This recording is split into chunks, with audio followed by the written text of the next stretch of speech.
right, people, here we go. How you guys doing today? We got the guys. We got all the Kingsmen here today. We're going to talk a little English talk, a little English chat going on. We got James. What's up, James?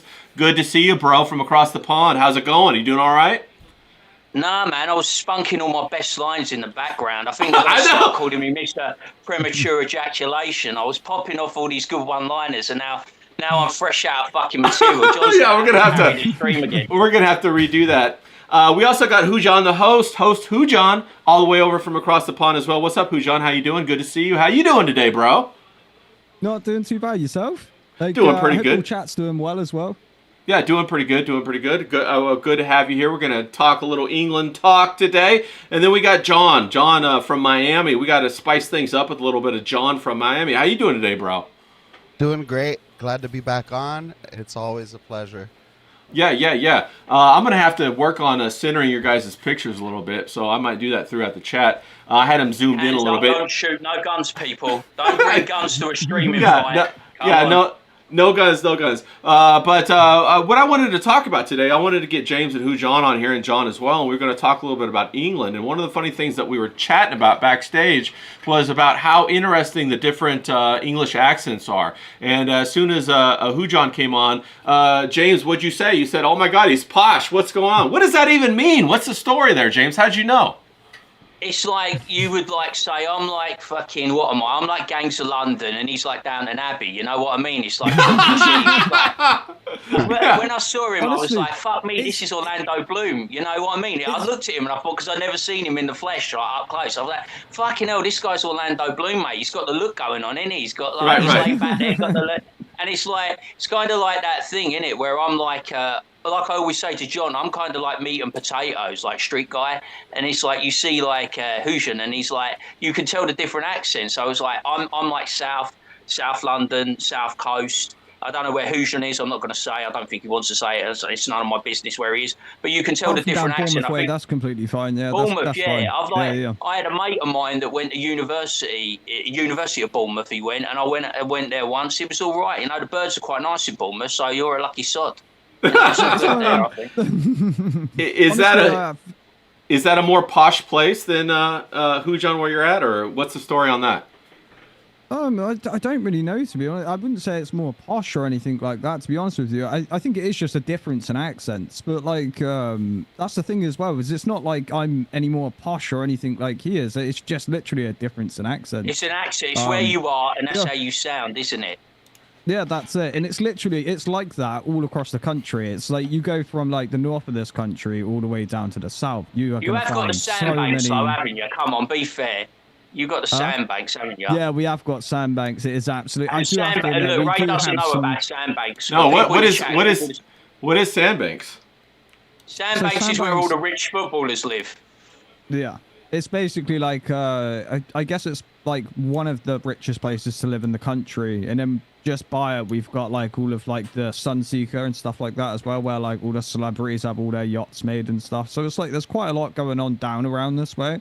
But most of it that's around is literally just more or less the same as the rest of the country, to be honest with you. Like, more or less like the living areas and stuff. Like, we're lucky enough just to have like the beaches and stuff like this. The seaside town like life is lovely, to be honest with you. So what determines what kind of accent you get in England? Is it where you go to school, or is it your family, or is it your society, or what is it? How does one group have one type of accent and the other group have a different type of accent? Or do you know that, John, or is that what do you think? So I mean, I guess it's sort of like I guess it's one of them where, like, for me, accent wise, I've always grown up on sort of like listening to like American kind of movies, music, stuff like this. So I guess that's sort of I don't sound the same way as a lot of people in my area either. So okay. It's kind of one of them things where it's like I would say like even just like what I've listened to over the years has had somewhat of an influence on my accent, but like a lot of people around by my area would speak a little bit more Dorset, I would say, if you know what I mean. Like, do you know what I mean by that Dorset accent, James? Kind of like farmer Dorset accent. Yeah, it's a bit lad. How you doing? Yeah, that's it. That's exactly it. Like, there's a lot of that down this way, but I just don't speak that way. Like, because I've just sat and watched so many movies and stuff like this. So a lot of people around by my area talk like that. It's a bit like if you're an actor, isn't it? If you're an actor or you go to elocution lessons, you can kind of perfect a neutral accent. You know what I mean? So it's kind of like a neutral accent. It doesn't like actually give away what region you're from, but like with someone like me, it's like you're from as the youth would say today, you're from the ends. You know what I mean? You're from the ends. Yeah. That's what they say today, and that's just like a way of saying you're from the street. Like council estate. You're from an area, you're from a manor, you're from a place. You know what I mean? And it's like that. I mean, if you go like when you're in Liverpool, you can tell a Liverpool person the thick Scouse accent. You can tell a Brummie accent like Ozzy Osbourne or whatever. You know what I mean? You'd know that. He's your most famous like Brummie abroad. In America before he died. So like.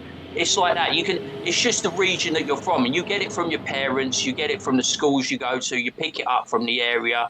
You learn the slang. The regional. Like I drop regional slang. You know what I mean? It's different now. I don't know what the black kids are talking about today. Their slang's all muggy to me. It's just muggy. I don't know what the hell they're talking about. But like my slang is my slang. It's the slang from my parents' generation and my grandparents' generation. It's just a bit of a deviation from that. But you get it from the family most of the time. But like, Hujon's got the sandbanks and he's got decent like. I mean, if you take Eastbourne and Brighton, I love those places. But when it comes to like, seaside, it's shit. You Americans would laugh if you saw the beach in Eastbourne and Brighton.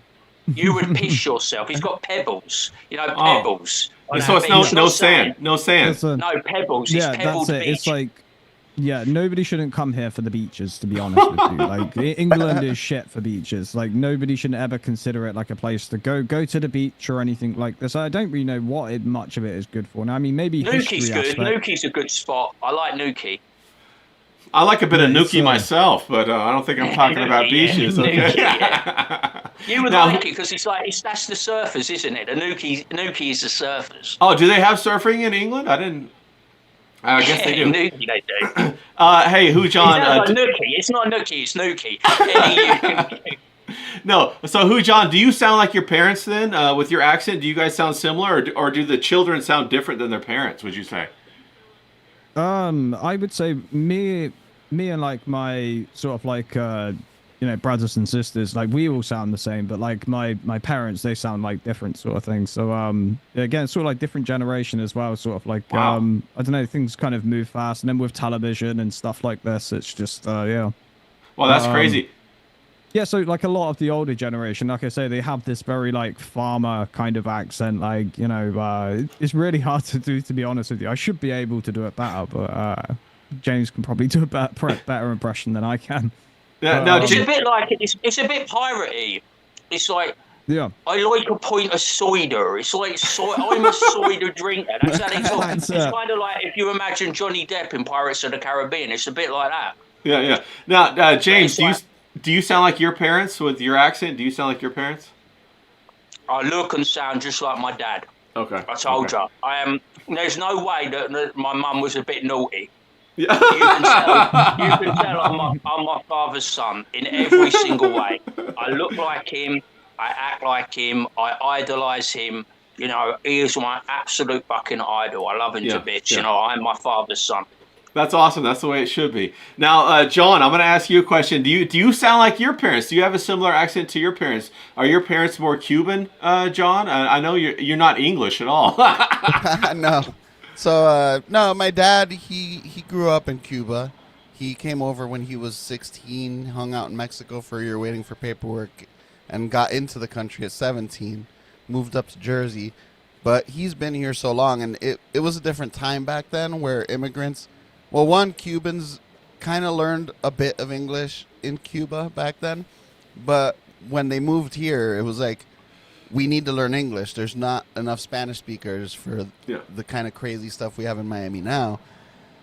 So he's been speaking English forever. Yeah, he has a little bit of an accent, but when he's around like his truck driver friends, like he turns on the redneck accent like 100% all the way. My mom is from California, but educated and speaks like without like, no crazy California surfer dude. The 405. So she speaks pretty proper. When I leave Miami, people know I'm not from there, but they can't quite place where I'm from because I don't have like the full on Miami accent, like literally, bro. Yeah. But I definitely have the little bit of Hispanic drawl to my speech.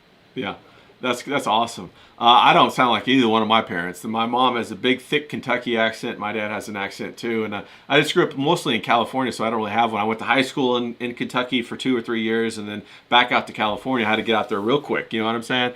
But John, I wanted to ask you. We wanted to talk about England, and we wanted to talk about what's going on in England, and obviously the English accent's a big part of that. Is that on the decline now? You got so many different languages and so many different speakers and accents in England because it's such a small place, especially in London. James was just saying it was basically an international mecca of sorts. Is that kind of how you see it too? I totally agree with it. I mean, some parts of this country now are completely unrecognizable from like how they were even just a decade ago. And I think like at the minute it's just kind of going in a direction where it's like these people, it's basically an open border policy, right? I mean, these people see this country as a business. They don't care about whether somebody comes in here and, attacks like 10 people or 20 people. That doesn't matter to them because they're going to flood the country with another 100 of those people and they're going to go work for however much and they'll still profit off these people. So the way that these people see it is it's almost like they want an open border kind of thing, and that will start with the Conservatives. And I mean, apparently they was having like an open border kind of experiment going or something like that. That's what Labour said when they first got into power anyway. Apparently the Conservatives were running an open border experiment. So it's kind of one of them things at the minute where it's that they're trying to turn it around, or they say that they are. But I mean, who believes Labour, right?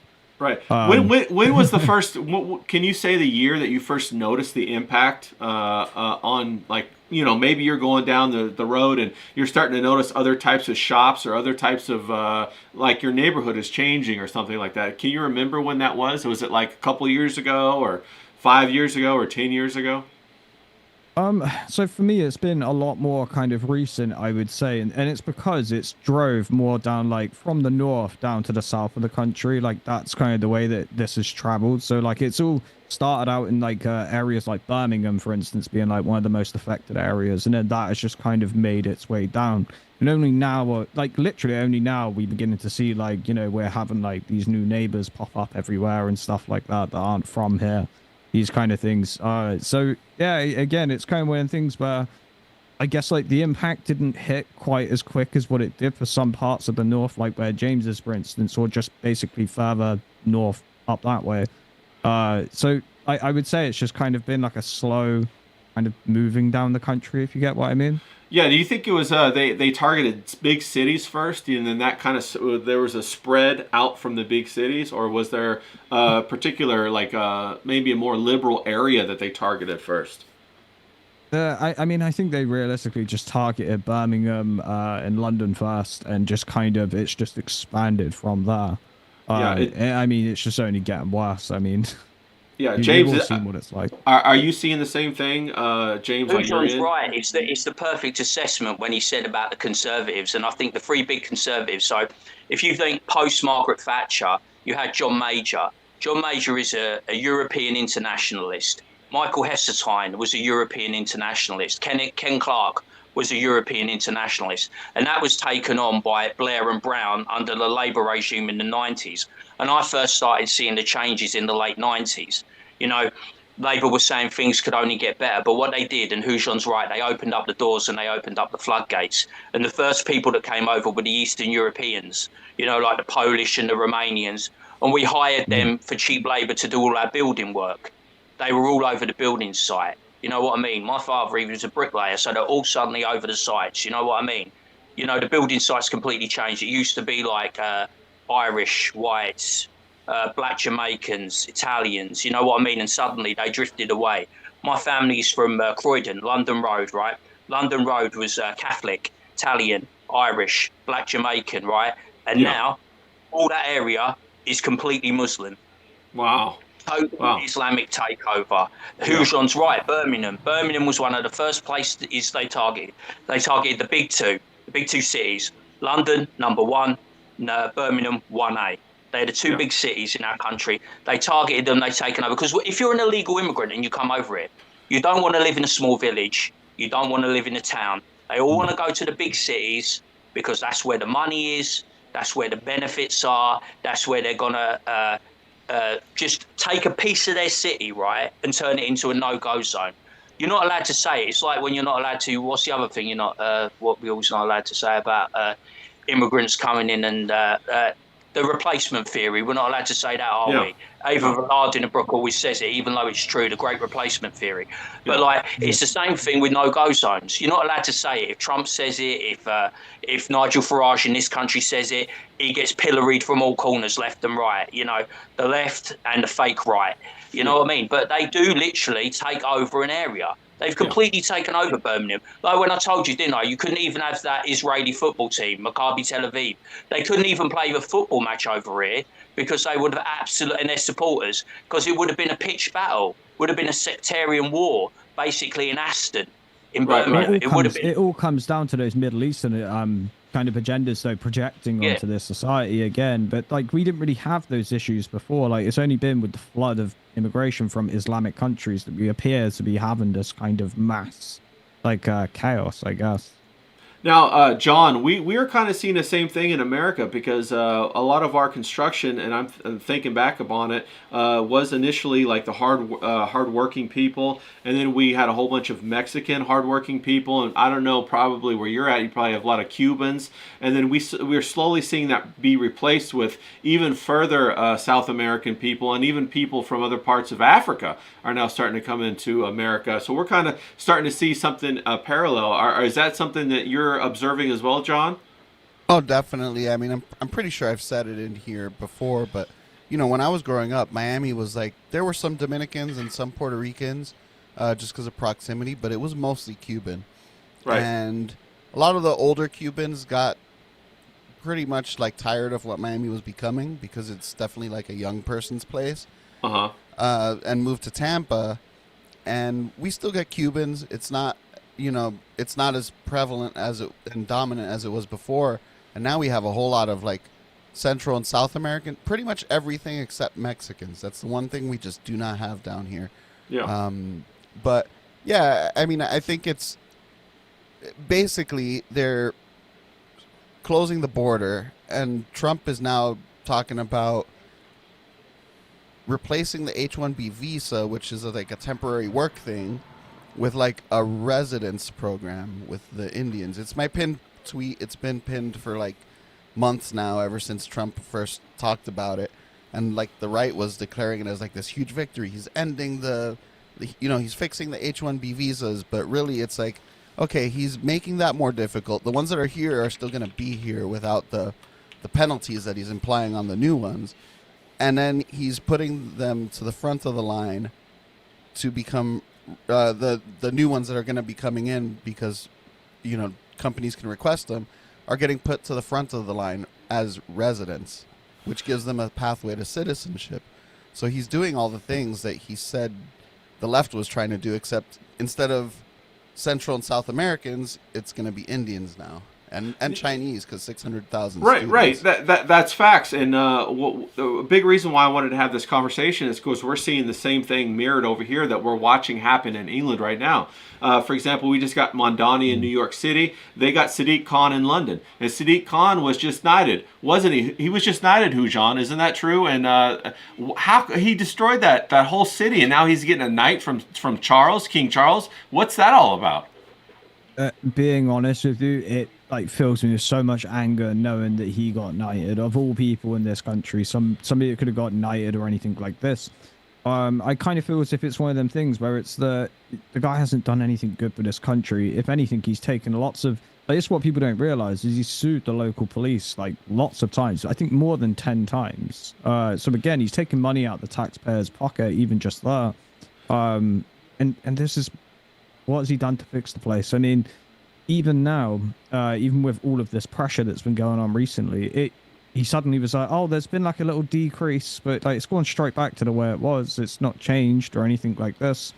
And don't get me wrong, I think there's some members of Reform, you know, that are good, but I don't really have any hope in sort of like even what's to come next, to be honest with you. I think it will be very similar to how it was in America, where we had, well, sorry, in America, where you guys had that kind of Israel side kind of like come in after, like with MAGA, if you know what I mean. Yeah, Like yeah. that same thing is what I think we'll see with, with, reform coming into our countries. I think, I mean, even now you can see it's all pretty much been filled by many of the conservatives. So I don't think we're going to see many or much of a difference, to be honest with you. And leaving the ECHR might not even be a possibility yet. We'll have to see. But again, I don't know if people will vote for it. Well, a lot of this makes me wonder. There's so much synchronicity going on. Is there a hidden power structure?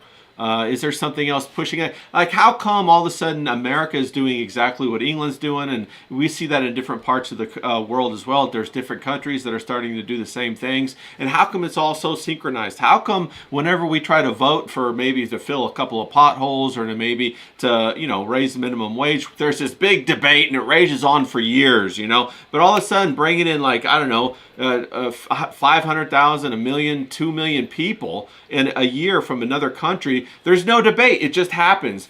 James, what are your thoughts on that? Is there a hidden power structure?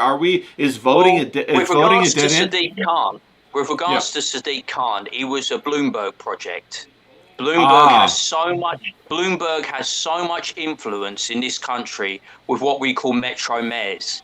He comes over here and he uses his position, his power, his station and his money to handpick Labour candidates and fill the mayor vacancies all over the country. He's got it up and down, north and south. And he's basically, Sadiq Khan's his boy. He's kind of like his prototype. And he's like your Gavin Newsom. He's the shining beacon of the left. And Hujon's kind of right in the sense that with our Labour government, Keir Starmer was trying to do something. He was trying to be a centrist. He was trying to play it down the middle. But what happened was recently he was challenged by the left of his party and they were talking about removing him. There was 4 or 5 people. One of them was Andy Burnham. One of them was Sadiq Khan. People were talking about giving up their seats so they could resign as mayor, come in as an MP and take over the party. And suddenly Keir Starmer's done a complete 180. He's suddenly anti-Brexit. He's gone quiet about illegal immigration. He's blaming everything on Brexit, reform, Nigel Farage, the previous Conservative government, and he's using that as a wedge so he can basically renege on everything he was going to say and go to a more left agenda. And we're going to see, once the weather's better, we're going to see more boats. We're going to see more illegal migration. We're going to see more crime. And Sadiq Khan he's that prototype. He's the guy, right? When the government starts to veer a bit centre or centre-right, you'll see Sadiq Khan, like Hujan says, pipe up.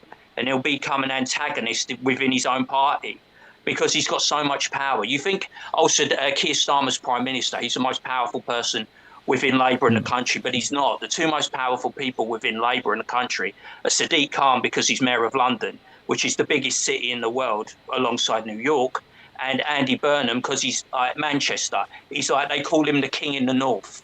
He's like the Jon Snow, you know what I mean? So he wields so much power and he could bring that to bear on London. So you got these two opposing forces that basically puppet master Keir Starmer to do their bidding. And it's all backed by Mike Bloomberg and his influence and his money and his power. The influence over the Labour Party. I mean, and he's right, reform isn't going to be any different. I think they got a £9 million donation today, but they are very much just like a rabble of ex-Conservatives, But who's to say that they won't merge with the Conservatives because the Conservatives are going nowhere? Well, I have a question, Hujan. How much power does the City of London have over the, London proper? That little City of London that's its own entity? How much power do they exert? Do you know? Not really too sure, to be honest with you. Like, if I'm going to answer honestly, I don't. It's one of the things where it's like, I guess it's in more of a sense of like, even like international power. I mean, you have like people like Trump addressing Sadiq Khan, right? I mean, just recently they had their spat back and forth where it was Sadiq Khan and him going back and forth with like, their little spat. So again, it's like that kind of tells you, like, when you have other countries that are addressing specifically him, it tells you what kind of influence he has on the country as a whole. And I think people see that it's kind of an issue where it's that we're seeing leaders, specifically Islamic leaders, you know, I guess like allowing these kind of crimes to take place in such a large capacity in like so many of these areas where it's been flooded completely with migrants. Right, I agree with that. But who do you like? How did Sadiq Khan get so much power? Like, who put their weight behind him? Was it the City of London? Was it the Crown? Who really kind of? It's union backed trade unions. Trade unions. will I mean, you have that. Yeah, you have that side, but then you also have the side that he's like I guess like a person that they put forward as like an image of diversity and all of this agenda as well. Like, you have all of this side, so like that gives him a lot of push as well, even so much to a point where he's still been allowed to keep his job, even though he's responding to like allegations with just, oh, you're being racist, you know. And these are like the allegations that he's responding to are sort of like around like such horrific crimes. It kind of becomes one of them things where it's like, you know, if he's just going to keep on doing that whole, you know, we can't answer you, oh, you're racist, and that's kind of what we get. Like, same as a lot of what you guys had during the Biden administration. It's a lot of just like, we're not going to answer you. Yeah, I find that's like frustrating. I expect James probably seen the question. Yeah, that was it. Yeah. Yeah. Yeah, we had a lot of that during the Biden administration. If you remember, he basically didn't answer anything. It was very unusual, wasn't it, to have a president not do press conferences? Oh yeah, I mean, it was ridiculous. He not only did he not do press conferences, but the few he did, he would come out for like a short minute or two and take prearranged questions from very specific journalists, quote unquote journalists. Well, he's got to sniff some girl's hair, hasn't he? So he comes out. yeah. It was crazy. Now, John, we have the Trilateral Commission over here. I'm not sure what they have in England, but how come nobody ever talks about the Trilateral Commission or anything like that? Are you familiar with them? Yeah, it's all the same people. It's the Trilateral Commission, the World Economic Forum, the Council on Foreign Relations, the Club of Rome. It's a bunch of these organizations of high-powered, high-value, net worth individuals who get together behind the scenes and plan what their vision of the world is, and then enact it by, you know, buying politicians and putting their people in place. And then they come out publicly and state, you know, the not quite as egregious version of it, right? Yeah. No, I completely agree with you. World Economic Forum, when they came out and said you'll own nothing and be happy, right? Yeah, he did have Charles Schwab. He had that Star Trek. Now, James, do people over in England consider these things, or are they just wrapped up into the politics? Do they think about like the banks behind the power, or the Tavistock, or the other groups behind them, or is that something that most English people don't consider? I'm going to be totally honest with you. Most people in this country now are thick as pig shit. You know what I mean? They really are.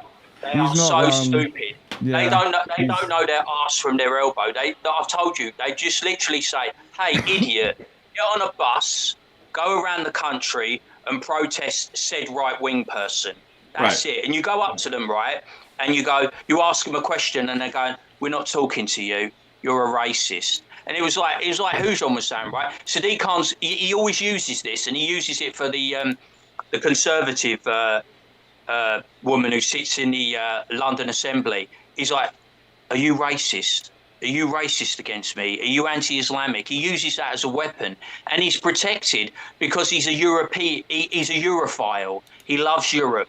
He's an internationalist. He's like a globalist. It's like John says and all that. They're all linked in. And this guy, he gets a free pass because the colour of his skin. If he was white, he'd have been fucked because he covered up for the Islamic grooming gangs because he himself is an Islamist. You know what I mean? That is what he is at his heart. If you asked him first what he was, this is why it was so absurd that he got knighted, right? He hates England. He hates the flag of St. George. He hates the country. He loves London because London is an international city. You wouldn't even think London was English. It's just it's like New York. It's an international city. That's Right. basically what it is. He's not a monarchist. He hates the royal family. He's a Republican. He'd abolish the monarchy in a heartbeat. But Wow. he says, but he's willing to take the knighthood because it adds prestige, doesn't it? This is Yeah. a kid. He always goes, "I'm a son of a bus driver. Who gives a fuck, mate? I'm the son Yeah. of a bricklayer. I don't give a shit, bro." Yeah. You know what I mean? He's like, but he can now say, "I'm Sadiq Khan, Sir Sadiq Khan, Mayor of London."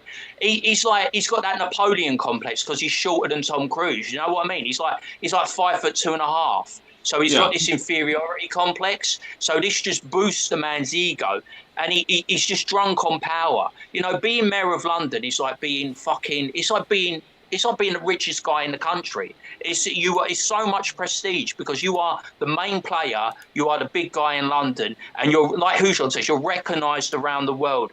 You could get into a spat with Trump. Knows who you are, and you could get in a spat with him. Usually Trump doesn't give a fuck. You know what I mean? But like Khan gets under his skin.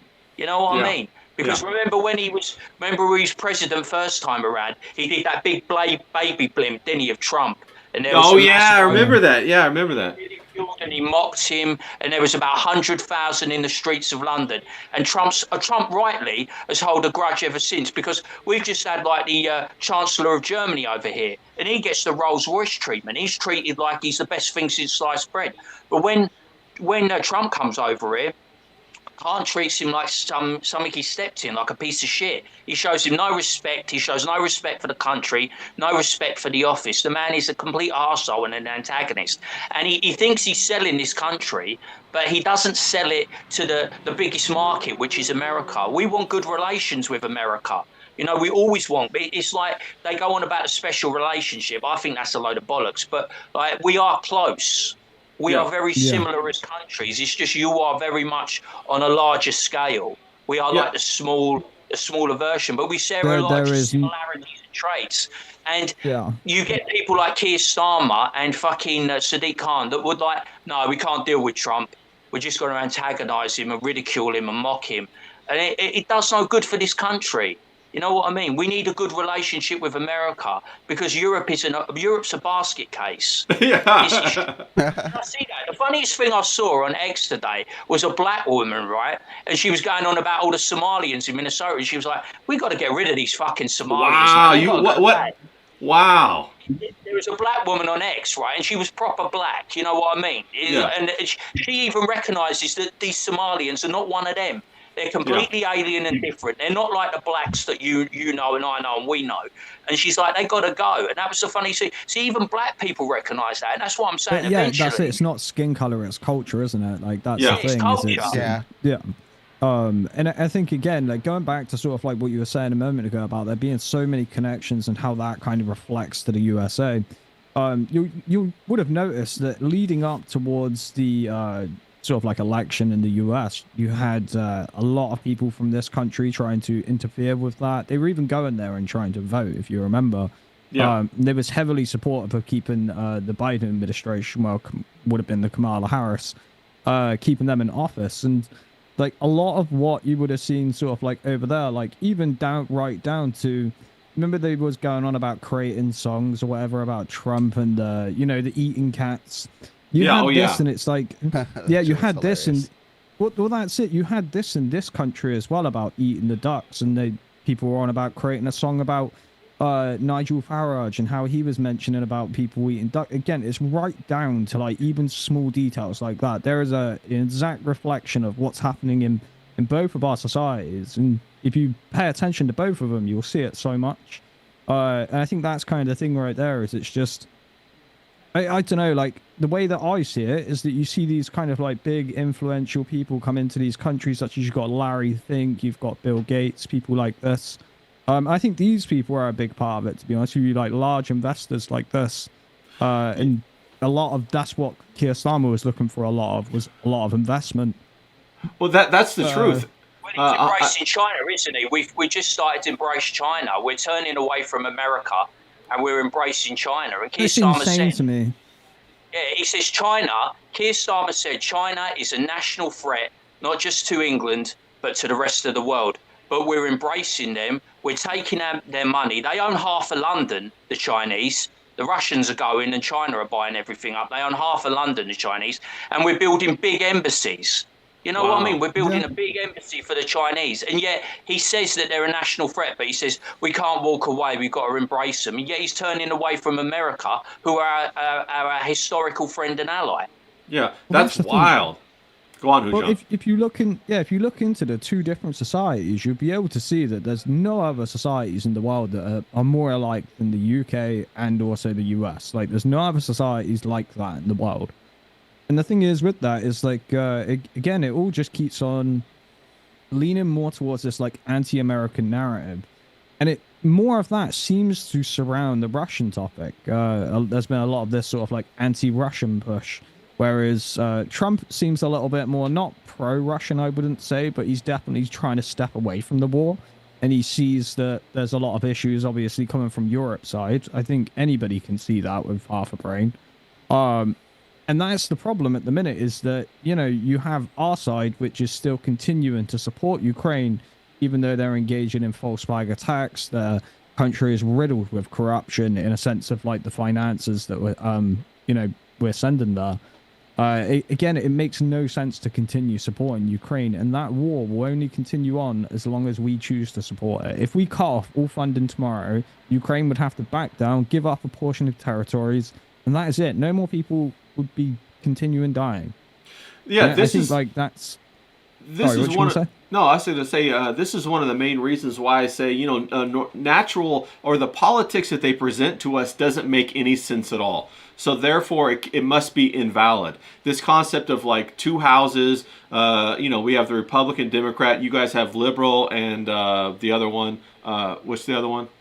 Reform Labor and Conservative. Oh yeah, Labor and Conservative. Yeah, they are traps to keep us busy so that we don't see the big mechanism behind all of it that's synchronizing the globally.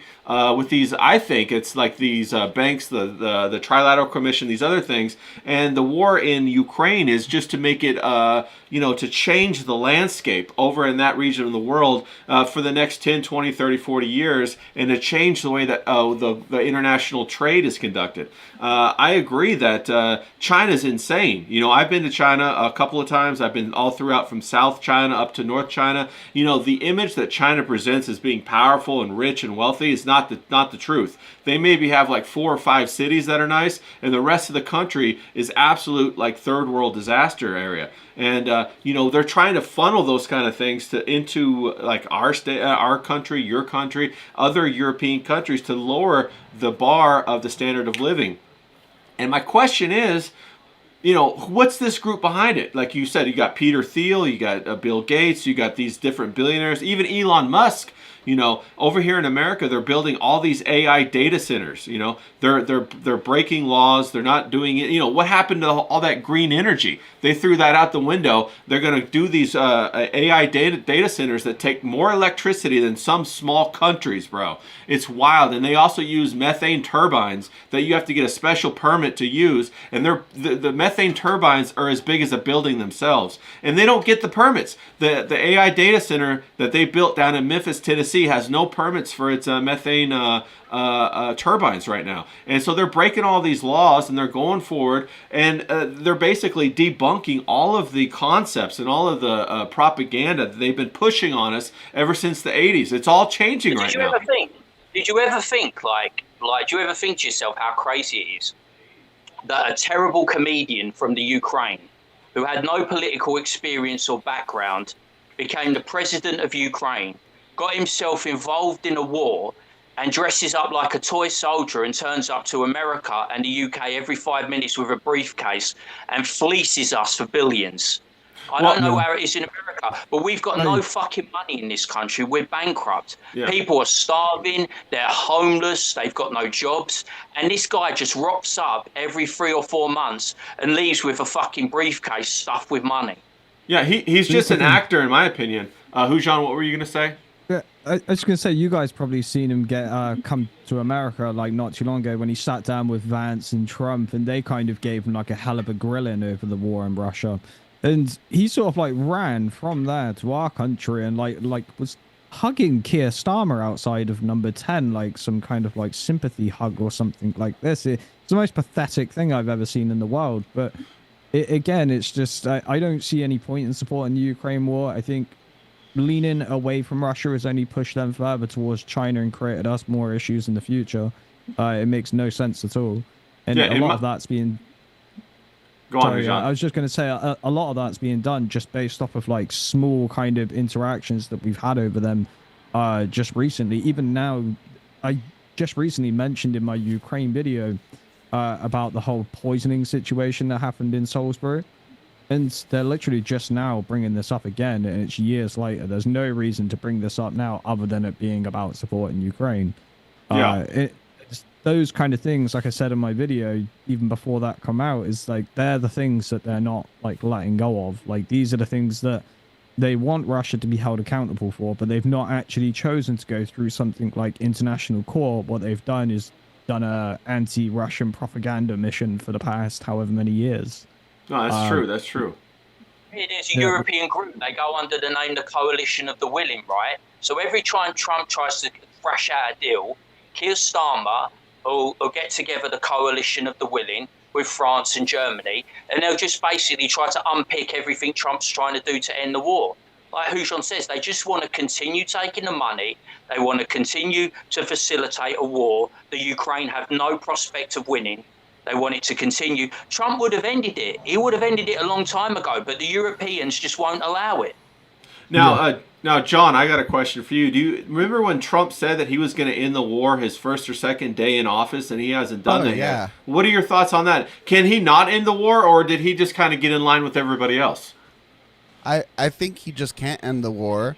I honestly feel like they threatened him. The assassination attempt was their way of telling him, hey, you're going to do what we want you to do, or that's it. We're going to take you out. We've proven we can get that close and do it. I think they intended to take him out. But, you know, the whole thing was they were pressuring him to pick a vice president, right? Do you remember that? Yeah, I do remember that. He didn't want to pick the vice president yet. He wanted to announce it at the RNC. And they kept on pressuring him. And I think the establishment, the hidden hand, the powers that be said, we can't afford him to put some wild card in there that's going to carry out his agenda if we take him out. So we need him to pick someone solid. They gave him a whole lot of money to do what they wanted him to do, and they needed to make sure that he was going to do it. And the way they make sure of that is by making him pick a vice president that is definitely going to back Toe the them. line. Yeah, J.D. Vance is definitely Peter Thiel's guy. Now, a lot of people in the chat are saying that the assassination attempt was a psyop. What do you think about that? We got Professor Grass, we got Pat. I've seen some really interesting videos that kind of lead me to believe like it might have been. I'm not. Well, you've got sure. like the Secret Service like pushing them out. They lowered the flag down. They tried so they could get the pictures. So that none of that makes any sense to me. It does feel like a psyop to me.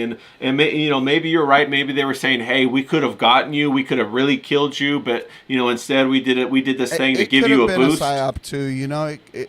Look, honestly, in my opinion, Trump was not the same ever since COVID, and he gave all the big pharma companies all that money and like. Okay, he can say, "Oh, I told the governors to handle it how they want." So, like some governors, the right-wing governors opened, the left-wing governors stayed shut down. But he was the one that said, "Hey, we need 2 weeks to slow the spread," and he shut down a lot of stuff federally, like cruise ships and stuff like that.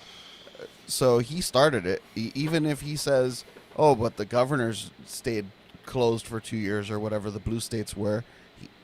They wouldn't have had that option if he would have said, well, this isn't constitutional and we need to like challenge this in court, because they could have, right? Yeah, well, that's what makes it difficult, right? Because now we're starting to argue about like how capable or how willing they are to go all the way with these like crazy psyops and things like that. But one thing I want to focus hard. on. I'm a psyop guy, so like I'm like if something is out there, if there's a big event like that, I'm always gonna default towards psyop. Yeah. My issue is, okay, in Trump's first term, I kind of gave him the benefit of the doubt a little bit, because I was like, you know what, he's not from the system. You know, he manipulated the system for sure, but he's not from the system. He probably doesn't understand how deep it goes. You know, with the whole COVID thing, I was like, maybe he just fucked up, right? Maybe he just fucked up. And then during the campaign, at one point, I swear to you, he said this. I have to find it, and I will post it once I do. But during campaigning, at one point, he said that Gavin Newsom handled COVID better than Ron DeSantis. And when he said that, I was like, oh, what the fuck?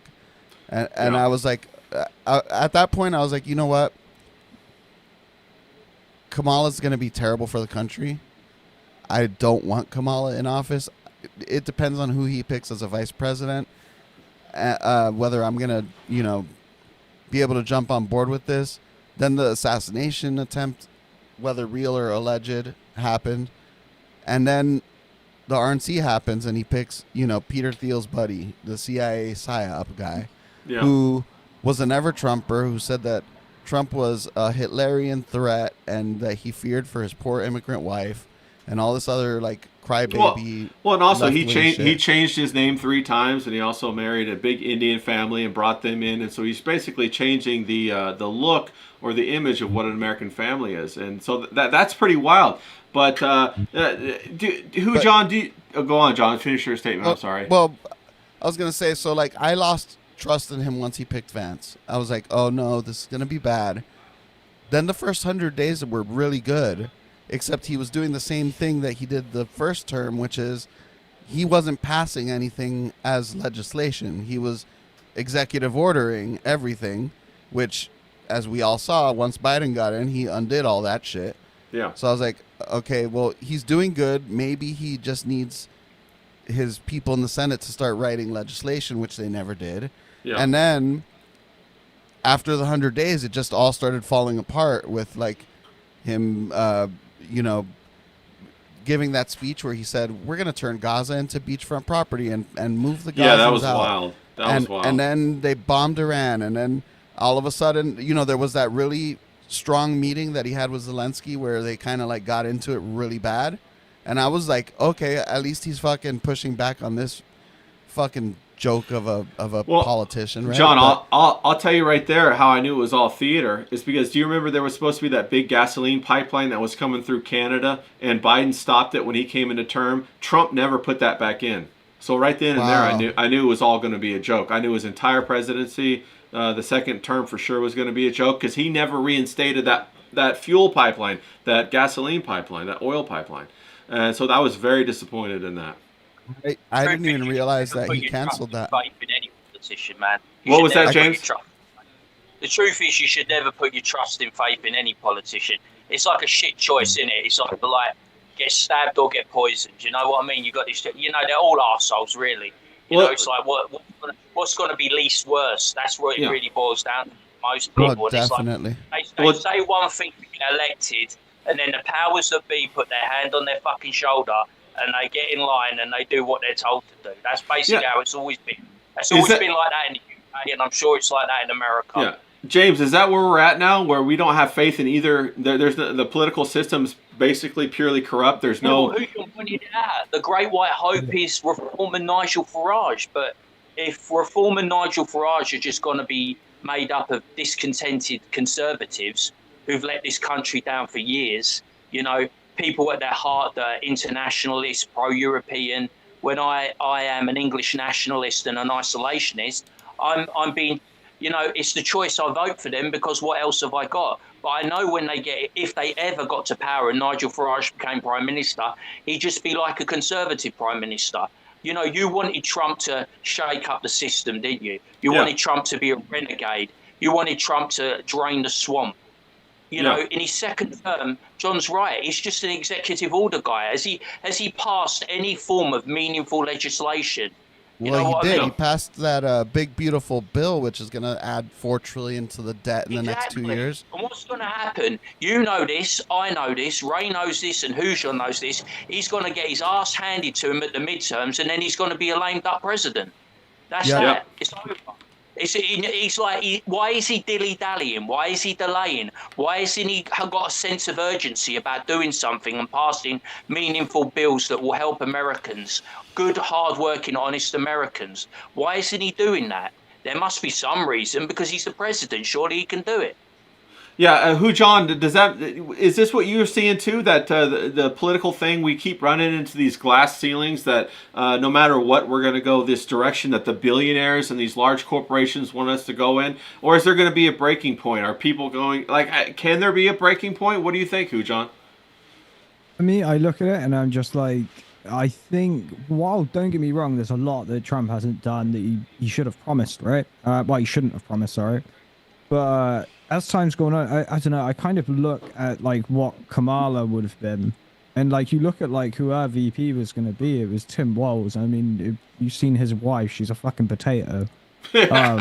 Literally, I mean, this woman like was like, oh, I wanted to keep my windows open so I could feel like the BLM riots and stuff like this. And it's like, yeah, so she could smell the smoke coming into our house. And it's like, that's the kind of person that would have ended up in office, you know, and it would have been that whole, you know, that whole left sphere kind of for another however many years. And I have to admit, just seeing what we're seeing now, it's still better in a sense of like people do have a lot more of their freedoms back, in a sense of like some areas on the internet for like the US, not so much for us right now. I mean, we just had this Online Safety Act come in, but for you guys, I mean, you've had a lot more freedoms in a sense of the internet and things like this now are changing, going a little bit more back towards how it was previously before the Biden administration and, you know, everything that came before that.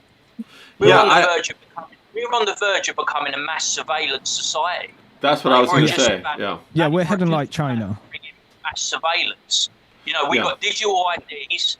We got mass surveillance, which they're saying is going to be used for criminals, but how they're going to track it is through our passport and our driving license. Well, I hate to break it to you, dipshit, but these people in the fucking black economy, they don't have fucking driving licenses and passports. They're fucking criminals, you fucking idiot. You know what I mean? Yeah. So it's just going to be like honest, hard-working people that are going to get swept up in the digital ID and Labour's mass surveillance. It's already in Croydon.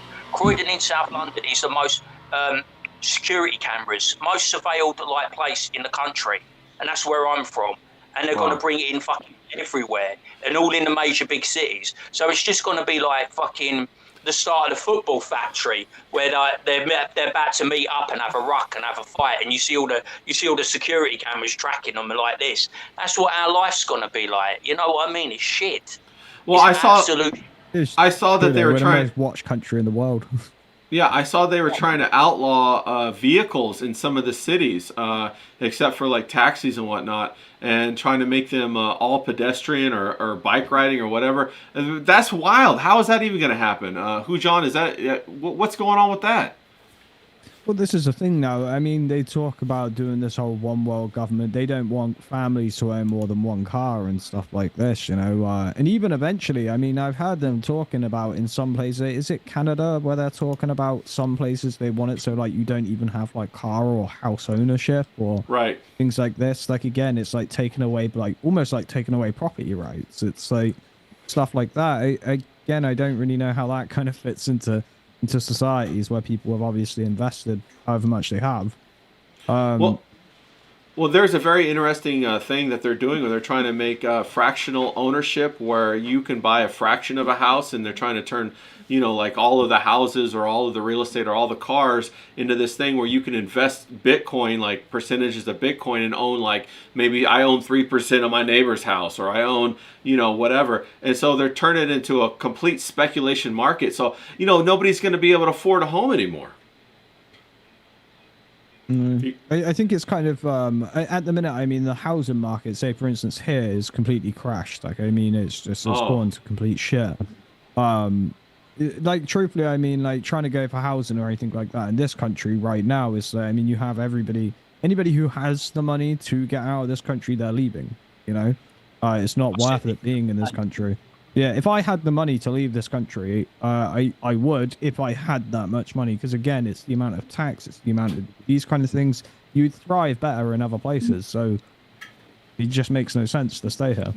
Yeah, we just It's a mentioned that. Go on, problem James. the problem we have is like the green economy and the green agenda is being pushed by two people, Ed Miliband within the government, and he was threatening to like resign or challenge Keir Starmer's leadership if in the budget he didn't have all the green allowances that he wanted to push his green agenda. They want to buy up because I'm in the country. They want to buy up all the land. You know what I mean?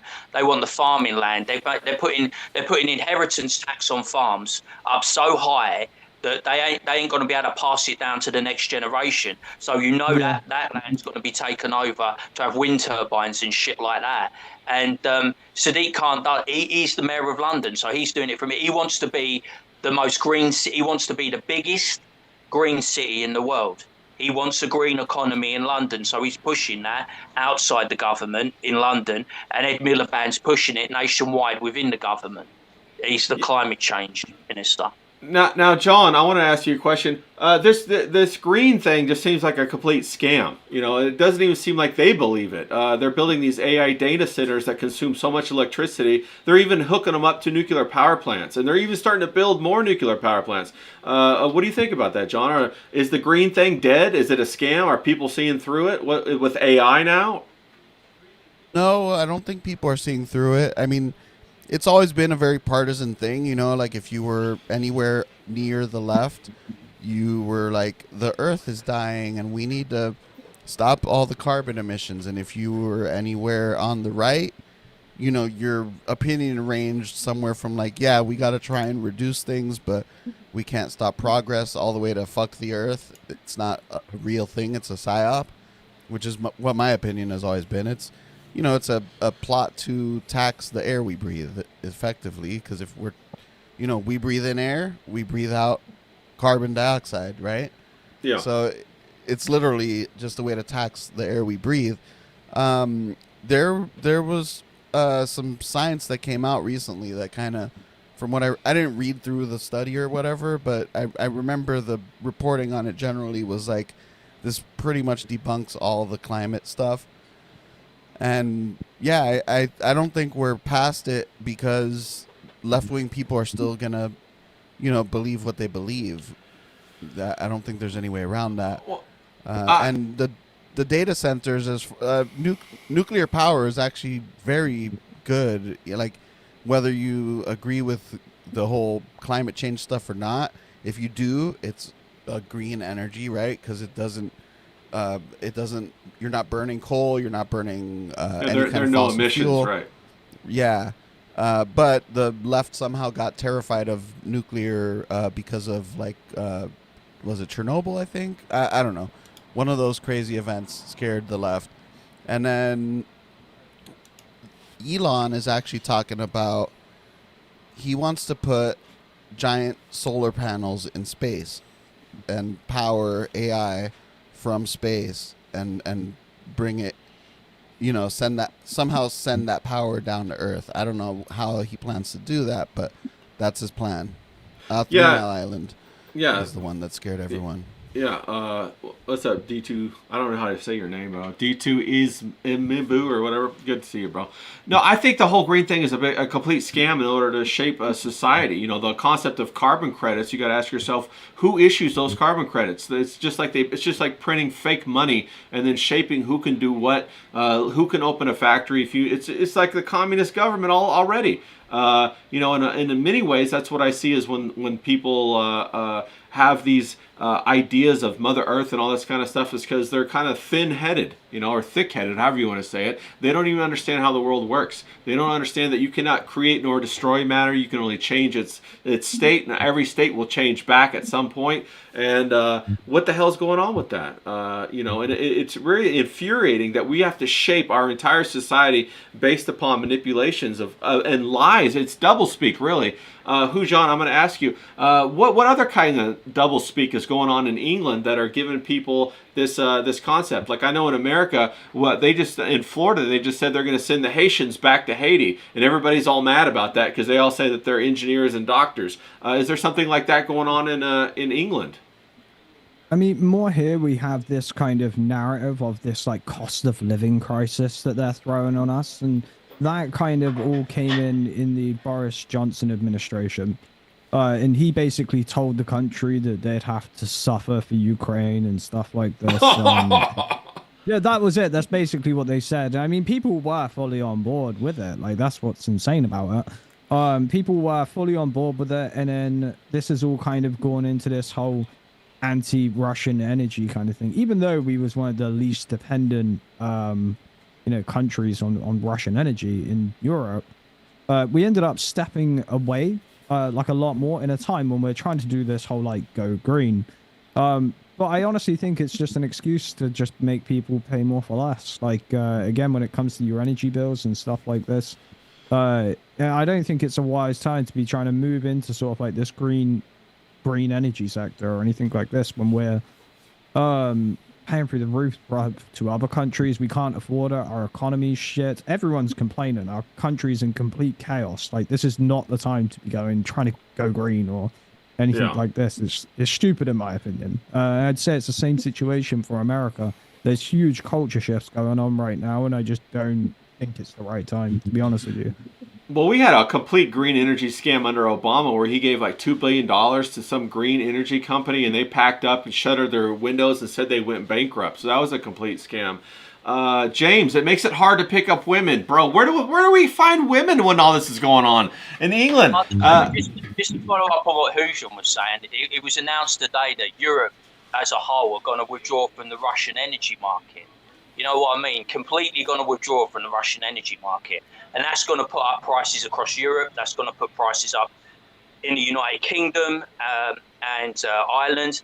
And it's like we are literally selling out a continent and our country, because we're outside of the EU now, all because they want to get Ukraine into the European Union, and they want to like fucking kind of like put Russia in a corner, like rats in a sack.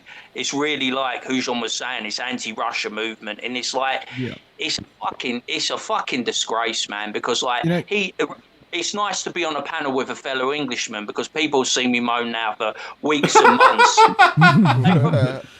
Yeah, no, but you got all your points spot on. Like, that's the thing. You are spot on in everything you're saying. It's for me, like, I'll be honest with you, it's depressing waking up seeing it every day, what's going on in this country at the minute. I mean, people are watching it from America, and I've seen what Americans have had to say about our country at the minute. It's embarrassing, to be honest with you. Especially the justice system, more than anything, I would say. Like, I mean, David Lammy, how embarrassing is it that we have David Lammy as the justice minister? I mean, this guy can barely speak fucking English. This is literally a guy who does not even understand our history or anything whatsoever. He thinks that men can grow a cervix. He's just like a complete lunatic. Like, this guy is just, again, it's just dealing with... Do you know what's crazy is he got up into high schooling. That's what's insane about it. He was like, I think he went somewhere like quite high up in his schooling. Apparently he's pretty intelligent, but I don't see it personally. When everyone gets a moment, right, just go onto YouTube and Google David Lammy Mastermind. He was on a show in our country called Mastermind, right, where you're like, it's like you get general knowledge questions, and it's to test your intelligence. And what was it? The question they asked him: who came after Henry VIII? And he said Henry VII. What was that? Yeah, it's like, and this guy is now the justice minister that's in control of our prison systems and legal migrants that are roaming around the country. And we've never had more people just walking out of prisons. They just literally fucking up sticks and walk out. I mean, the guy is an absolute buffoon. You should see him at the dispatch box. He looks like something out of Planet of the Apes. You know what I mean? He's just an absolute fucking joke, mate. I tell you. Everybody in the chat saying, you guys, be careful. They On the John says, shout out to On the John. He says a British guy was just arrested in England when he got back from Florida because he posted a video of him shooting a shotgun while in Florida. That's crazy. So we don't want to get you guys in trouble. The Starving Autist, he said that the Solyndra was that green energy what did they do? They did solar panels, and Obama gave them $2 billion, and they all of a sudden went bankrupt and took all the money and ran off and all that kind of stuff. Prison, I want all my female fans in the chat to bait me a cake of a time. Start Now, making those cakes, ladies. Let's get going.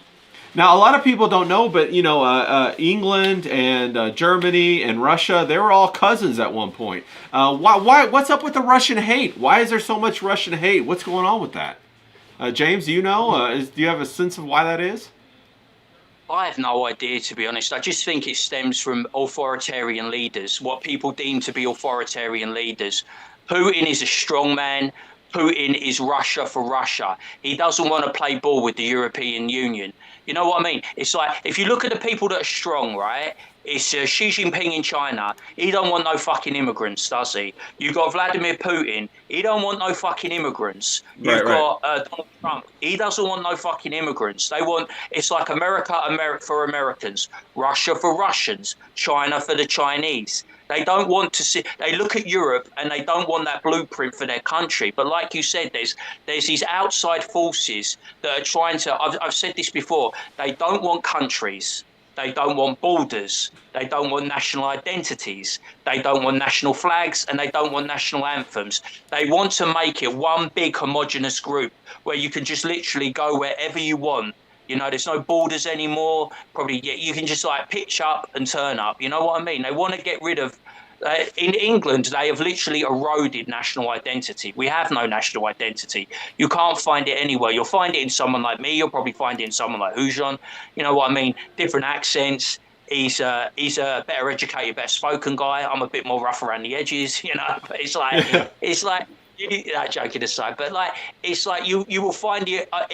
They're trying. I think Americans will see their erosion of their identity as well, won't they? As Americans. Yeah, we're already seeing it. Yeah, for sure. We're seeing it for sure. Yeah. People coming in, right? You get foreigners coming in, and the first thing they do, they go for the seat of power. So they will try to become like a local councillor. They will try to become an elected official. They will try to become some kind of bureaucrat where they can wield power. And once they've attained a certain level of power, and there's enough of them, they can change the shape of your country. I noticed, I think it was Texas. Are they building a massive super mosque in Texas, aren't they? Yeah, so they're building a city because they've got the power with which to do it now. That's what they do. They're insidious. These Muslims come in and they take over, and they are a real threat and they are a real danger to English culture, American way of life, and English way of life. Yeah, coming to you, Hujan, I wanted to ask, we also had D2, he says, don't forget Bibi Netanyahu, that's for sure. Hujan, what do you think, what's the source of all this Russian hate? Is James right about what he says, or is there more to it? It's kind of one of the things. Obviously, you have like a lot of history, those kind of side of things. I mean, you can talk about history with Russia all day long, obviously going back to the Cold War. But I mean, more sort of like, I would say more recently, specifically for the UK, it looks like there's sides in, the USA that want to make good relationships with Russia, but it looks more like, that people are looking to hang on to certain things, and they don't want to have any good relationship with Russia, and it comes down to those situations. I highly recommend looking into even they've done a fantastic documentary on the Salisbury poisonings, and this is where basically Russians came here and they poisoned a spy, like a Russian spy, with a chemical nerve agent, Novichok, and they put it on a door and stuff like that, and then left it in a bin, and it actually ended up killing other people as well. But this was like a whole investigation, and the ones that came here, they had like connections to like special forces and stuff like this. So the same, sounds like a movie, yeah. Stuff. Yeah, that's it. Same kind of stuff as what you usually hear in most of these kind of stories. It's always like top military or something like this. Well, sure, I hear that, but then like you got the Muslim rape gangs running around and nobody even talks about it. Also, nobody's mad at Germany. How come there's no German hate in England? So, why is it Russian hate? So the problem that you have right now, say on what you just said, like with Muslims and stuff like this, I guess like it's not reported in our mainstream and hasn't been for a long time. Right now you have GB News, who is kind of like speaking up a lot more. Talk TV seems to be going a little bit more of a better direction. But like I say, the majority of it, you have Sky News, BBC. I mean, even BBC are currently being sued by Trump right now for like $1 billion or something like this, and that's for misleading the public on the January 6th Capitol riots. Yeah, that's it. Yeah, Panorama. And this is again like groups like Hope Not Hate. Like we have like these like they call themselves anti-hate groups, but what they are is they're like heavy like smearing groups. They go around and they kind of like attack people. They put labels on them. Yeah, we see that in America too. We got like we got the Antifa, we got BLM, we got all these different little groups. They're getting supported that are getting celebrities over here. The Lovies. I did the video yesterday, and it got a bit of good traction, didn't it? I got about 1,000 views. That's pretty good for me. But we have people like Sir Lenny Henry. We have Paloma Faith, the musician Paul Weller, and they basically we have this woman called Carol Vorderman, and they get funded.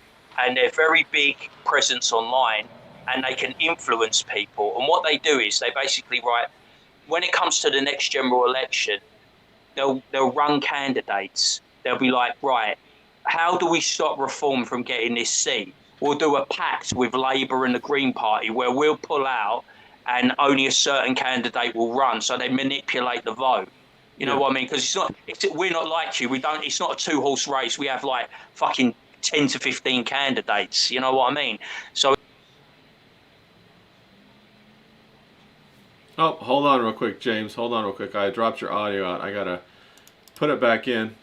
I did get that other monitor. I just haven't set it up yet, so let me get that going real quick. There we are. Okay.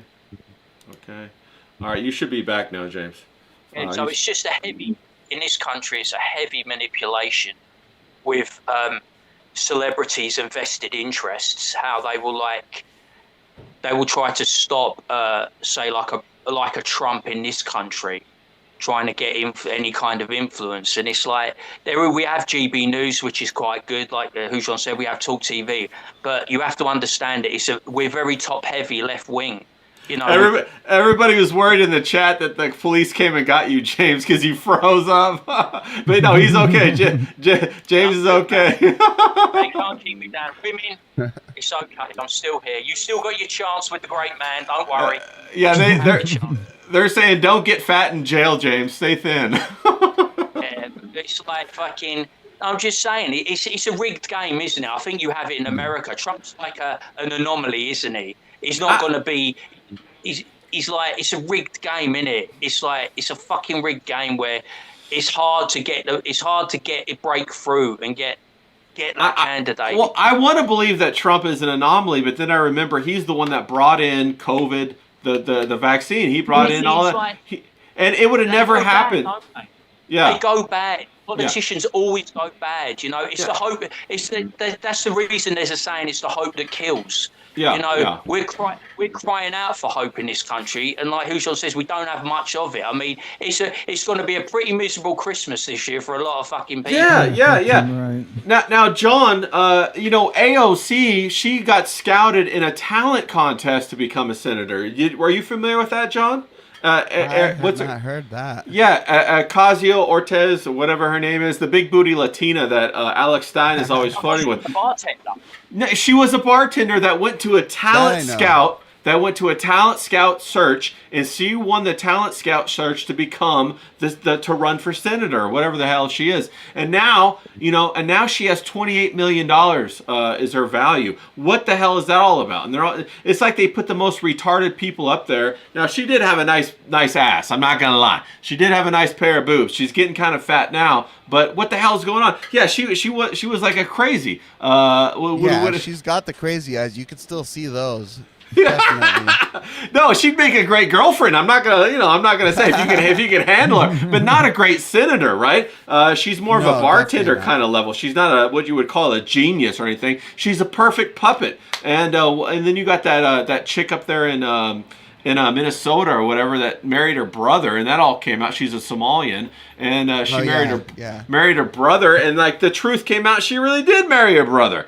And dude, how wild is that? Back in the day, there used to be like, they'd have these kind of like lurid affairs or have these, big, scenes, and then they'd get kicked out of office because it was so embarrassing. But it seems like you can't embarrass them now. You'll find them like, and even Anthony Weiner hung around for a while, and he was like texting underage women and all that stuff. So John, what the hell's going on? Are they even really politicians anymore, or are they just actors? Well, AOC is definitely an actor because she came in with all these like socialist ideas and like, Israel's committing a genocide, and then she played ball. She just votes with the Democrats every time. She's not even like, a revolutionary on her side even. So yeah, she's totally just an actress. She doesn't have any principles. I mean, I would never like any of the ideas she espoused ever, as far as like her policy prescriptions. But it was all just a show to get her like support from the far left and kind of bring the far left back into the fold on the Democrat side. Really. Well, it's like it's so sad. They're such weak candidates that it really becomes obvious that they're propped up. That this whole thing is just a scam. You got Cortez. You'd have her for a girlfriend. Maybe you'd go out with her and like keep her in line. She's got, like I said, she got a great ass. She got a nice pair of tits. She used to be cute, pretty damn cute, and she was fiery. And I like a little feisty woman. You wouldn't want to listen to that all the time. She's too opinionated, man. She's way too fucking mouthy. I know, but she doesn't. Well, yeah, but she doesn't know anything. She's being encouraged to be mouthy. If she got around you, James, you'd get her in line real quick, wouldn't you? You could handle her. you could handle her, couldn't you, James? Like, no problem, right? Have you seen her husband though? Yeah, her husband's a ginger, isn't he? Yeah. He's the right trip. I saw him. He's like, there's some ginger Milky Bar kid wearing sandals. I think he's loaded low, isn't he? He's got a fuck ton of money. And it's like, she's like... I don't know his money situation, but... What gets me about your politicians, man, is like how they hang around forever. I mean, fucking, you got Skeletor Nancy Pelosi that's just decided to disappear. I mean, holy fuck. I mean, she's been there. She's been there for years. You got Chuck Schumer. Fucking hell, he's been there for years. I don't know how they hang around for so long. Well, also Mitch McConnell, he's in his 90s. He can't even walk. I know, that's mad, isn't it? You would think, right, that they'd have a bit of respect and they'd fall on their sword and they'd step aside. But all these fuckers are too busy with their insider trading. Like you said, every time I switch on X, there's some fucker that's been doing insider trading. Suddenly they had no money and then they're worth about $25-50 million. Yeah, that has to stop. Yeah, that really needs to stop, in my opinion. Like the whole trade inside and people making so much as they do. I think more of like leadership positions should be voluntary, if anything, because then that way you get people that actually care about the country, right? They care about what they're going for. They're voluntary. That's actually kind of an impossibility, though. Like, you can't really live in DC on no money.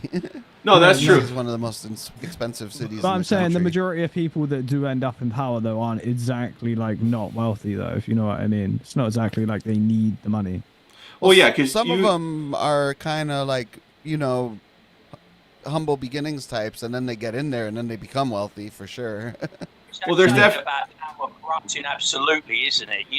People that have never had power, people that have never had power, that suddenly get power, are the worst people to get power. You know what I mean? Because it just goes to their head, and they become corrupt fucks overnight. You know what I mean? It's like I sometimes think if I had all this power, like suddenly I was a bigwig on the internet, would I be a corrupt fuck? And yes, I would be a corrupt fuck.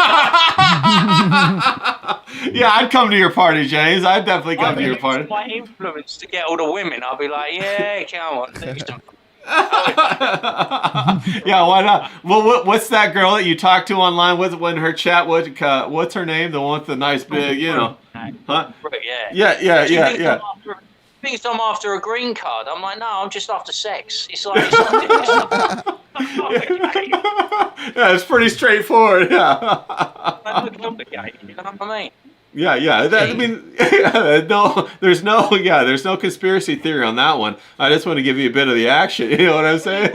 Women give far too much credit. I'm totally transparent. They give me way too much credit. They think I've got this Machiavellian idea about getting green cards. Couldn't be further from my thoughts. I don't get past the boobs. I just see the boobs and I'm like, whoa.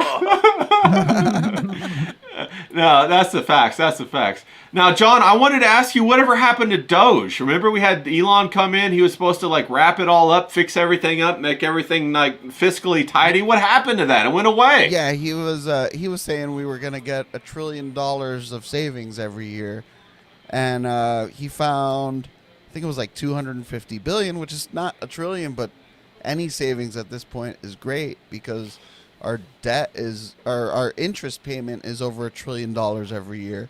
It's now the largest thing we spend on, and then they just undid everything that he did and disbanded Doge. Yeah, I want So- my Doge check. It's like D2 says in the chat. He says he wants his Doge check. Where's my money? Weird relationship, though. I was just waiting for that to implode. I think that was one of the most odd couple relationships. Oh, it was of so most. weird.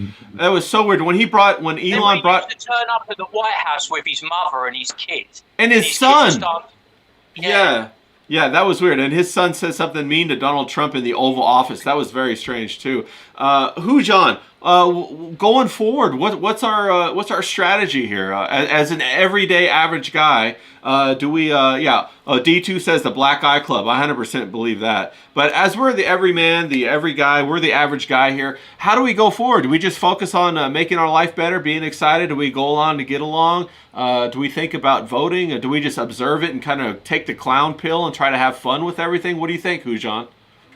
I think it's sort of like understanding that, like, you know, to a degree, like, I mean, or to a heavy degree, like, we have no control over it, right? So all you can It really feels can that do way. is- yeah, all you really can do is laugh at the situation. I mean, you can only really do so much of that, but that's all you really can do. You know, you can't spend all your life getting angry at politics and stuff like that, because otherwise, you know, it's just no good for anybody. I mean, it's shitty, don't get me wrong, but I think it's better off like people focus, you know, their personal lives and stuff like this, not, you know, it is all doom and gloom at the minute. I mean, with all of the stuff you got going on over here with, like, you know, Muslims, and then you got the same thing going on with like the pro-Israeli agenda in America. It's all just like been a little bit chaotic at the minute. I'm kind of just waiting to see how next year will go. I'm interested to see like 2026. That's going to be interesting. Well, one good thing that was very interesting is that Trump, he did sign a bill today that allowed Toyota to sell their small miniature compact trucks and maybe even the Land Cruiser trucks that have been outlawed in America for like 30 years. So I'm fucking excited about that because I might try to get me one of those Hilux or those Land Cruiser ones. Those things are awesome. Did you see that, John, where Trump signed that? He signed the bill today that was going to allow Toyota to sell their a wider range of their vehicles here in America, and I'm super pumped about that. I'm looking forward to that. What was preventing them from selling those vehicles? Competition with Chevy, Ford, and GMC. They lobbied to get those outlawed. You know, they sell them in Mexico, they sell them in Australia, they sell them in all these places. They're the Toyota trucks that go for like 500,000 miles. Yeah. That's kind of well, every Toyota car, truck, or anything they do goes at least 500,000 miles, as long as you change the oil every once in a while. But I mean, that's kind of retarded because Yeah, super Chevy and retarded. Ford make their cars in like Mexico, and Toyota actually makes their cars here. Yeah. No, So it is. We're It is. pandering to Well, it's- American capital versus American jobs. Yeah, 100%. And it's so that Make it make sense. so Chevy and Ford can keep their, you know, trucks are like 6 figures now. The Raptor's 6 figures. It's wild. On the John, with that question that I asked, what do we do now? He says, do what you can do. Be a net force for good. Force Mommy would say to get on the local politics, it all starts from there. We're going to try to get Force Mommy on next Wednesday. I'm going to reach out to her, try to get her on with the bruvs to have a little chat. Really love Force Mommy. We're a big fan of her over here. Big fan. D2 says you study things like Greek philosophy, Gnosticism, Hermeticism, sprinkle in some Jung, and protect your family at all costs. Bro, you are speaking my language right there, bro. We might have to talk to you, get you on there. Greek philosophy, 100%. Gnosticism, 100%. You know, all of that good stuff is fantastic. Yeah, FOMO rules. Starving Odyssey says FOMO rules. Pat says we drank more tequila. I completely agree with you, Pat. We got to drink more tequila, more Coca-Cola. That real Mexican Coke. I love that shit. And also we need to go out on more dates. Like James, we got to get James. We got to get him a line of women, line of birds coming through his place, bro. We got to get James out there. We got to get, you know, of course, who John, I don't know your situation, but we'll get you some women too, bro. We got to get both you guys to Miami. James, what do you think about that? We're going to try and get, what's her name? We're going to get her on stream too. I forgot her name already. Courtney? Yeah, Courtney. Funny girl. She's got a great sense of humor. Like I said, most women are not. She's funny. got a great pair sense of humor, doesn't she? I like that. Most women are not funny, but she's got a cracking sense of humor, self-deprecating sense of humor, kind of like an English wit. I like it. But like, All right. I don't get too. I'm not getting too hung up about this. What I do is I shout, swear, rant, and rave. I'm a bit of a venter. I don't think too deeply about it because you're just one person. You can't really influence the overall scheme of things. Forest Mummy's right. It starts at local politics. It starts from the bottom. You got to influence the bottom, and then that's how you influence the top. But like, I come on here with some like-minded people. We have a chat. We try and put the world to rights. We have a laugh. You know, sometimes I'm drinking. Today I wasn't drinking because, like, I can't last 2 hours on the stream. In this cold weather, my bladder's about this fucking size. I end up having I to wouldn't piss mind like having a a fucking drink stream at racehorse. some You know point. what I'm That sounds saying? fun. I can't last the 2 hours. But, like, yeah, we just got to, like, we got to make the best of what we got. You know, we've all got our Exactly. individual lives. You know, we've got to make the best of those lives. We got to, like, plow forward and, like, hopefully people will get their shit together and, like, you know, we've got to concentrate. The thing about me is I'm an isolationist. I think we should concentrate on our individual countries. I do not like the fact that big countries like the UK and America are not looking inward. They're always looking outward. They're always looking to affect world and geopolitics, and they're leaving the people in their own country behind. I don't like that. I think we should be like turning our focus to home. The Americans should be taking care of the Americans. The English should be taking care of the English. You know what I mean? Our focus should be more local. It should be at home. That's what I Yeah. think. That sounds good. Hujan, do you hold those same ideas, or what do you think about our short-term strategies? 1000%. I just think it's kind of one of them things like, you know, if you can't really do anything about it, all you can do is just like have the laughing and comedy side with it. I mean, even outlets like this, chatting to people, stuff like that. Again, I enjoy talking about politics. So for me, it's always nice to talk to people about this stuff, and you can talk about it in a productive way. It doesn't change anything, but at the same time, it's kind of one of them things where it's that, you know, I think as long as like you're aware of it and you can laugh it off, and it's like, why not invest and have a chat about it, these kind of things. But you do get some people, yeah, they get really, I mean, it is, I'm not gonna lie, it's hard, it is difficult seeing every single day a new story from like, you know, some migrants done this or something like that. It's not nice to see, but at the same time, it's just like, I don't really know where else to go. I can't wake up angry every day, you know what I mean? Yeah, So yeah. like, that's it. I think that's just the best approach to have with it. It's just like try and approach things in the most humorous way that you can, and you know, where else do you really go from that? You know what I mean? agree. Like, And One thing you don't want to turn into, you don't want to turn into those people that X timelines is like Trump derangement syndrome people on X. They are the worst fucking people. You don't want to Exactly. turn into one of those fuckers. I mean, Yeah. they are sick individuals that are just fucking off their rocker. You know what I mean? You Yeah, I know, agree. you know you're fucked. You know you're fucked when you're like that, when you're so heavy into it and you're so deep into it. You got to find. I always say you got to find the humor in everything. You know what I mean? You got to try and find the humor, and that's what you got to do. yeah, you I gotta do agree take. with Go on, Hujan. Yeah. So I was just going to say about the point that James made earlier on, though, about people being fucking stupid in this country. To meet somebody like James is a rare thing for me. Like, I'm not kidding. Nobody else seems to have any kind of actual decent understanding of politics or anything. So I think spaces like these are great. You know what I mean? Like, again, it's like, because you can talk about these things that people do have the, you know, same ideas as you, stuff like that. Again, it's just like, I don't It's see the nice, point isn't it, in that being... someone who isn't in the area that I'm in kind of like has the same feelings and philosophies about how our country's going down the shitter. You know what I mean? Exactly. It's nice. It's like, you know, right, you're in, like, you know, you've got the people in California and you've got the people in Miami, you know what I mean, with Ray and John. And it's like, Yeah. Yeah. you see that. You will always find like-minded people, you know what I mean? It's like, we didn't know each other a couple of years ago, you know what I mean? We were just like talking on X, weren't we? You and me, like a couple of years ago or a year and a half ago. You know what I mean? You find your people, you find like-minded people, and therein you can like put the world to rights, can't you? Yeah, and that's kind of a reason why I did the streams, is one of the things that I wanted to do. Now, same question to you, John. What do you think short-term strategies, or what do you do on an individual basis to try to, you know, have a good day? You can't be absorbed in politics all the time. You know, what do you think you do?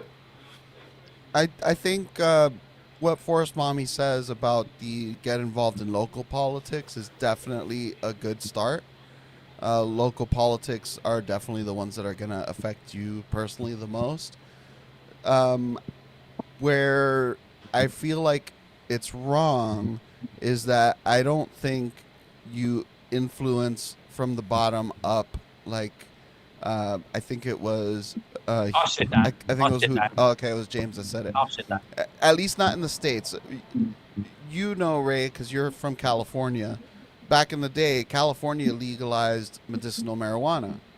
And then the federal government, even under Obama, you know, big liberal, progressive guy, allegedly, was raiding pot farms in California.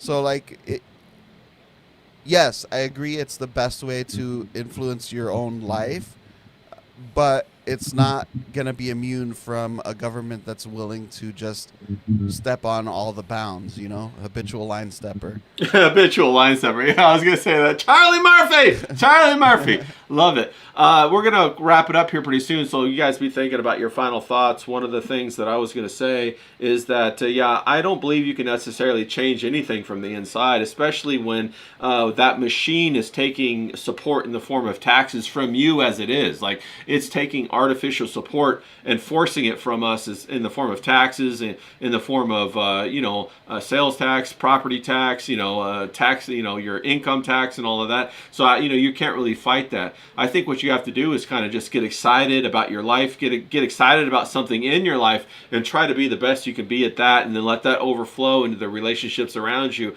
And start first and foremost with your family. That's a really big thing for me. The 3-generational family, you want to keep that as intact as possible and support each other, so that, because John was talking about the other day when he said he was in a wheelchair for like a couple of months. The friends stop coming around. They do, because they have to go on their life. You can't blame them. But your family's what you're stuck with. And some of us don't have family. Some of us have maybe 1 or 2 family members, and some of us are blessed and we have 30 family members. But whatever it is, try to get your family, try to invest in your family, try to learn skills to enrich your family, so that you can uplift the family, the group inside of your family, so that they can in turn reverse and amplify and uplift you. And that's kind of what I want to focus on going forward. And family first, like Pat says, 100%. We got D2 out in the chat. He says 100%. We got the starving Otis. He says the inside is real with cancer. I agree 100%.